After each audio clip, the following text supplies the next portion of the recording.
இந்த சரத்கால நவராத்திரியில அம்பாளை தினசரி ஆராதிக்கணும். துர்காலட்சுமி சரஸ்வதியை. இவ 3 பேருக்குமே ஆதாரஸ்தானமா இருக்கிறது சாக்ஷாத் ராஜராஜேஸ்வரி லலிதா மகா திரிபுர சுந்தரி தான். இந்த லலிதையை உபாசிக்கிறதுல ரொம்ப விசேஷமா இருக்கிறது லலிதா சகஸ்ரநாமம். அதுல எந்த விதமான சந்தேகங்களுமே கிடையாது.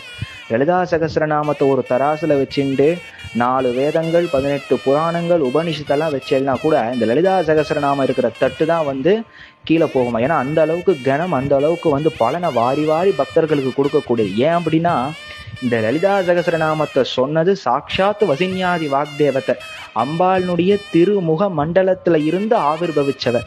அம்பாளை பத்தி ஒரு வார்த்தையுமே யோசிச்சு சொன்னா. ஸ்ரீமாதா ஸ்ரீ மகாராக்னி ஸ்ரீமத் சிம்ஹாசனேஸ்வரி சிதக்னி குண்ட சம்பூதா தேவகாரிய சமுத்தியதா உத்தியத்பானு சகசிராபா, அந்த மாதிரி ஒரு நாமாவளியா சொல்றாங்க. ஆப்ரம்ம கீட ஜனனி அப்படின்றான். பிரம்மங்கள்ல இருந்து கீட்டம்னு சொல்லக்கூடிய புழு பூச்சி வரைக்குமே அம்பாள் சிருஷ்டிக்கிறாளாம். ஒரு நாமாவளியுமே ரொம்ப விசேஷமானது, ரொம்ப வீரியமானது இந்த லலிதா சகஸ்ரநாமத்துல இருக்கக்கூடிய நாமாவளிகள். அதால அம்பாளுக்கு அர்ச்சனையோ ஸ்தோத்திரமா பாராயணமோ செஞ்சு பால் பாயாசனத்தை நைவேத்தியம் பண்ணி இந்த 10 நாள், இந்த சாரதா நவராத்திரி 10 நாள் ஒரே சங்கல்பத்தோட அம்பாளை உபாசனை பண்ணோம் அப்படின்னா அம்பாள் சத்தியமா தன்னுடைய அந்த அம்பாள் காதுல குண்டலம் போட்டு இருக்காளாம். அந்த குண்டலம் ஆடிண்டே இருக்கான்.